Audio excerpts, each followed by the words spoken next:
안녕하세요, 청취자 여러분. 학종이 정확히 어떤 건지, 또 뭘 중요하게 보는지 여러분이 딱 감을 잡으실 수 있게 정리해 드리는 게 오늘 저희 목표입니다. 바로 시작해 볼까요? 네, 좋습니다. 특히 학종은 서류 평가나 면접 방식이 정말 중요하니까요. 그 부분을 좀 집중적으로 파헤쳐 보죠. 아마 본인 학생부가 어떻게 평가될지 다들 궁금하실 거예요. 좋아요. 그럼 먼저 전형이 전체적으로 어떻게 흘러가는지 그 틀부터 좀 볼까요? 자료 보니까 총 2단계로 진행되네요. 네, 맞습니다. 1단계에서는 다른 거 없이 오직 서류, 그러니까 학교생활 기록부 같은 서류만 100% 보고요. 모집 인원의 3배수를 뽑습니다. 3배수요? 근데 약학부나 의예과, 치예과 같이 좀 인기 많은 곳은 4배수까지 뽑더라고요. 아, 거긴 4배수군요. 네, 그리고 이제 그렇게 1단계 합격한 학생들을 대상으로 2단계 평가를 하는데요. 이때는 1단계 성적을 80% 반영하고 면접을 20% 봐서 이걸 합산해서 최종 합격자를 가리는 방식입니다. 모집 인원도 확인해 둬야겠죠? 학생부 종합 전형으로 671명, 그리고 지역인재 전형으로 173명? 와, 꽤 많이 뽑네요. 그리고 지역 인재는 부산, 울산, 경남 지역 고등학교에서 쭉 다닌 학생들만 지원할 수 있는 전형이고요. 네, 그 지역 학생들에게는 좋은 기회가 되겠네요. 근데 여기서 진짜 중요한 포인트가 하나 있어요.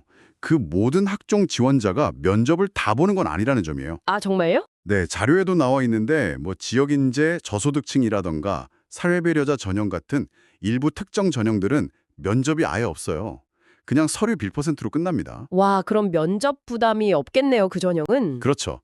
그러니까 본인이 어떤 전형에 해당하는지 그리고 그 자격 요건이 뭔지는 꼭, 정말 꼭 모집 요강 원본에서 확인하셔야 합니다. 이건 중요해요. 네, 명심해야겠네요. 다음은 수능 최저 학력 기준인데요. 보통 학종하면 수능 최저 없는 걸 많이 떠올리잖아요. 네, 그렇죠. 그게 일반적인 특징인데. 네, 그런데 부산대는 좀 다른가 봐요. 네, 맞아요. 대부분 학과는 수능 최저가 없어요. 없는데 의예과, 치해과, 약학부, 그리고 간호학과 딱 이 네 군데는 예외적으로 수능 최저 기준을 적용합니다. 아, 역시 인기 학과들이네요. 기준은 어느 정도인가요? 이게 꽤 높아요. 의치학, 그러니까 의예과, 치해과, 약학부는 수학을 꼭 포함해서 3개 영역 등급합이 4 이내여야 하고요. 삼합사요? 와, 네. 탐구는 상위 1과목 반영인데 의예과는 또 달라요. 거긴 탐구 2과목 평균을 봐요. 그리고 한국사는 다 4등급 이내여야 하고요. 간호학과는요? 간호학과는 수학 포함해서 2개 영역 등급합 6 이내, 한국사 4등급 이내 이렇습니다. 아, 그렇군요. 그럼 이 학과들을 생각한다면 학생부 관리도 당연히 중요하지만 수능 공부도 절대 놓을 수 없겠네요. 정확합니다. 특히 의예과는 탐구 2과목 평균이니까 더 신경 써야 하고요. 이런 세부 기준은 또 매년 조금씩 바뀔 수도 있거든요. 그러니까 최종 지원 직전에는 반드시 부산대 입학처 홈페이지에서 공식 모집 요강을 직접 다시 한번 확인하시는 게 필수입니다. 네, 알겠습니다. 그럼 이제 가장 궁금해하실 서류 평가 이야기로 넘어가 보죠. 부산대가 충실한 학교 생활을 기반으로 학업 열정과 잠재력을 지닌 인재를 찾는다고 딱 명시를 해놨어요. 이걸 대체 어떻게 평가한다는 걸까요? 그 평가 역량을 크게 세 가지로 나눠서 봐요. 학업 역량, 탐구 역량, 그리고 사회 역량 이렇게요. 학업, 탐구, 사회 역량. 네. 근데 여기서 좀 재밌는 게 이 역량들을 평가하기 위해서 또 구체적인 평가 요소 5가지를 본다는 거예요. 5가지나요? 뭐죠? 네. 학업 준비도, 학업 주도성, 자기 주조성, 성장 가능성, 그리고 사회성 및 인성 이렇게 5가지입니다. 와, 근데 이 용어들이 조금 뭐랄까 추상적으로 들리는데요. 이게 실제 학생부에서는 어떻게 보인다는 걸까요? 바로 그게 핵심이죠. 그냥 성적 숫자나 활동 목록만 쭉 보는 게 아니에요. 예를 들어서 학업 주도성이나 자기 주도성이다 이러면 그냥 수업 시간에 배운 거에서 끝나는 게 아니라 학생이 스스로 얼마나 더 깊게 파고들었는지, 궁금한 걸 해결하려고 어떤 노력을 했는지 이런 걸 본다는 거죠. 아하. 결국에는 학생부 전체, 그러니까 교과 성적, 세특, 창체 활동, 행특까지 모든 영역에 걸쳐서 드러나는 학생의 어떤 학습 태도, 지적 호기심, 또 친구들과의 협력, 소통 능력, 그리고 발전 과정 이런 걸 다 종합적으로 보겠다는 뜻입니다. 그렇군요. 그러니까 단순히 무슨 활동을 했다 이게 중요한 게 아니라 그걸 왜 했고 또 얼마나 깊이 파고들었으며 그 과정에서 내가 어떻게 배우고 성장했는지 그 스토리를 보여주는 게 관건이겠네요. 정확해요. 그 스토리가 중요합니다. 그럼 실제 합격생들의 내신 성적 같은 것도 좀 참고할 만할까요? 자료에 평균 등급이 나와 있긴 하던데. 네, 참고 자료로 나와 있죠. 인문 계열이 평균 3.03, 자연 계열 2.77, 자연 계열 밀양 캠퍼스는 3.92, 그리고 의학학 계열은 1.37 정도로 나와 있는데요. 네. 여기서 좀 주목할 점은 우리가 흔히 아는 학생부 교과 전형 합격생들에 비해서 이 학종 합격생들의 성적 분포, 그러니까 그 범위가 훨씬 넓다는 거예요.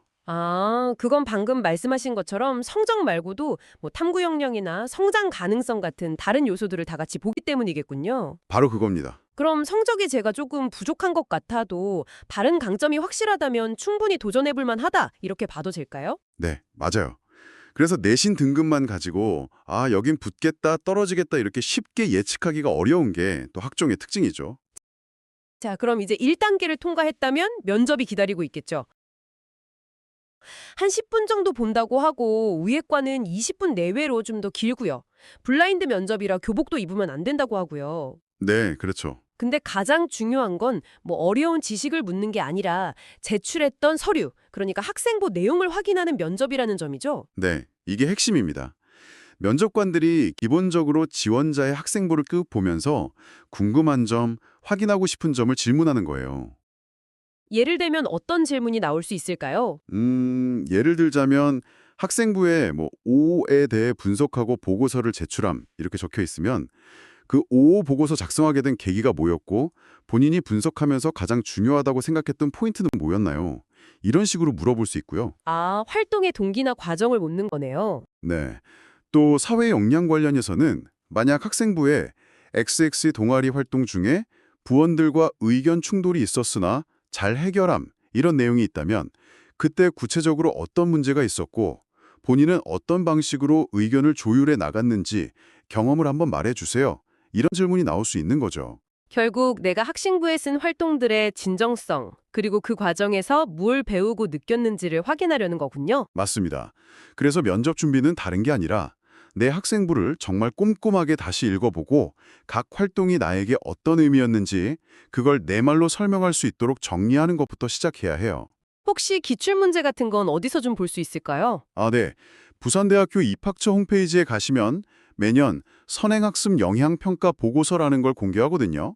거기에 전년도 면접에서 어떤 질문들이 나왔는지 예시들이 실려 있어요.